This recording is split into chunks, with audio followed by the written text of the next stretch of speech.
I'm Shekhar Gupta and I stand today in the village of Saifai in the district of Etawah in central Uttar Pradesh, one of the most backward regions of the country.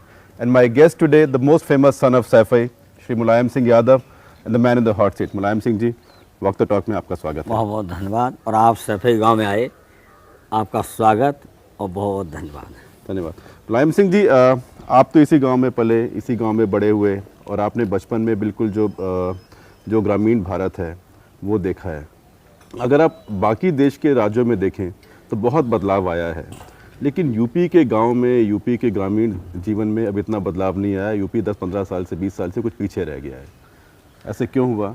Uttar Pradesh की पिछड़ेपन के और पीछे रहने के कारण तीन मुख्य थे।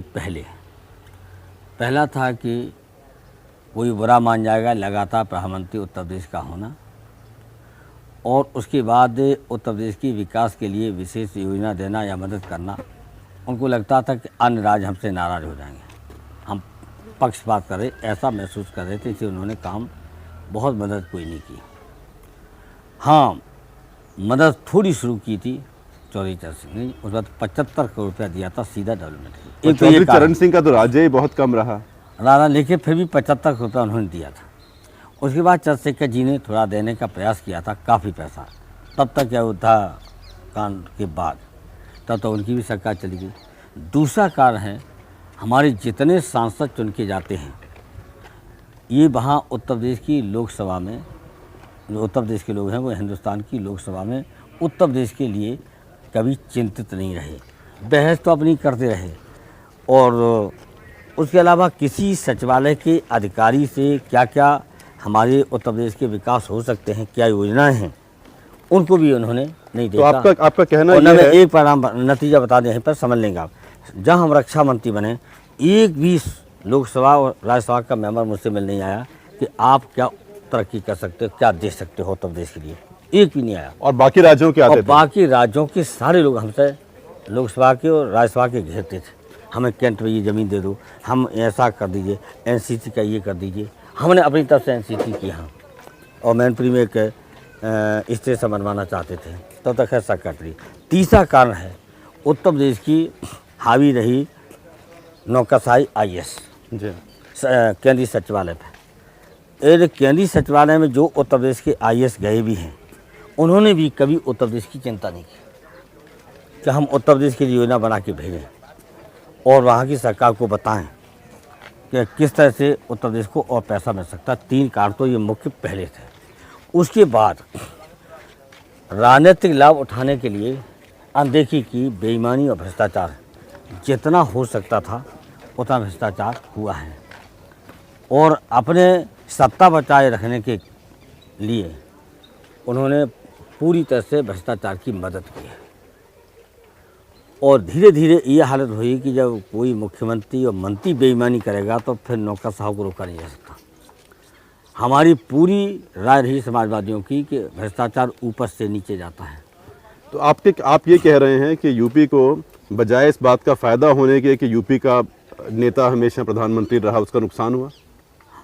उन्होंने संपूर्ण नुकसान तो उत्तर प्रदेश का नहीं हुआ, एक उत्तर प्रदेश का इतिहास तो बना, पर उत्तर प्रदेश का फ़ायदा नहीं लेकिन हुआ। उत्तर प्रदेश के लिए किसी भी प्रधानमंत्री ने नहीं सोचा, केवल डरे, वो चाहते हुए भी डर लगता था कि हम पर कोई आक्षेप न हो, हम पर आरोप न लगे कि अपने उत्तर प्रदेश के लिए पक्षपात कर रहे हैं अन्य सूबों की तरह की वजह।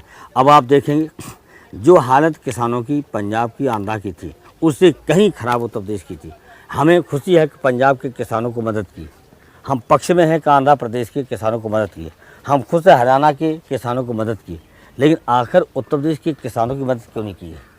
अभी बाढ़ है, जल भराव है, और हमें कल शिकायतें मिल रही थी कि साहब कुछ अब आगे आने वाली रबी की फसल को नहीं बो सकेंगे, लेकिन अभी तक गंभीरता से केंद्रीय सरकार ने इस बाढ़ को और इस जल भराव को नहीं लिया प्राथमिकता, लेकिन लिया किसको?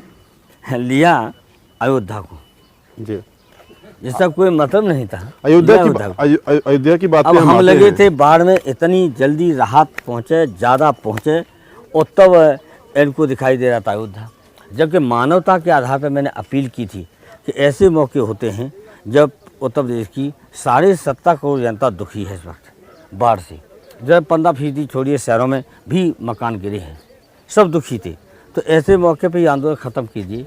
मैंने कितनी अपील की। देखिए, अयोध्या की बात पे हम आते हैं, लेकिन एक कहना यह भी है जिसको मैं मानता हूँ कि उत्तर प्रदेश का नुकसान उत्तर प्रदेश की राजनीति से हुआ है। जो राजनीति इतनी डिवाइड हो गई अब कि कुछ जाति के ऊपर, कुछ धर्म के ऊपर, तो अब किसी को उत्तर प्रदेश के जो 3 एक तरह से आप मान लिए नेता हैं या 3 ग्रुप हैं, बीजेपी है, समाजवादी पार्टी है, बहुजन समाज पार्टी है, किसी को परफॉर्मेंस की ज़रूरत ही नहीं, क्योंकि बहुजन समाज पार्टी के जो वोटर हैं उसी को वोट देंगे, परफॉर्मेंस जैसा भी हो। बीजेपी के जो एक कोर वोटर हैं उसी को वोट देंगे, परफॉर्मेंस जैसा भी हो, चाहे मंदिर के बहाने हैं। जो आपके कोर वोटर हैं वो चाहे जाति के नाम पे, चाहे क्योंकि जो मुस्लिम वोट का आपके साथ एक एलिजेंस है, तो आपको वोट मिलेगा। तो ये जब इतनी राजनीति बढ़ जाती है तो उसमें नेता के लिए काम करने की ज़रूरत क्या है, यहाँ और वो पर काम कर कैसे सकता है? एक राय अपनी बदलनी पड़ेगी आपको। ये समाजवादी पार्टी का वोट कहाँ कैसे उतना हर हालत में ऐसा नहीं है।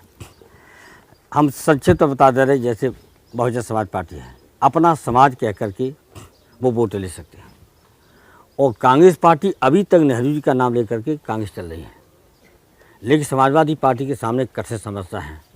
हम केवल डॉक्टर लोहिया का नाम लेकर के, जयप्रकाश जी का नाम लेके, आचार्य जी के नाम लेकर के पार्टी को नहीं चाह सकते, क्योंकि समाजवाद एक सैद्धांतिक एक विचारधारा है, और विचारधारा कार्यक्रम पर चलेंगे तब हमें वोट मिल सकता है। और उसका नतीजा ये है अब जो सरकार को जन समर्थन उत्तर प्रदेश का है, पूरी जनता का।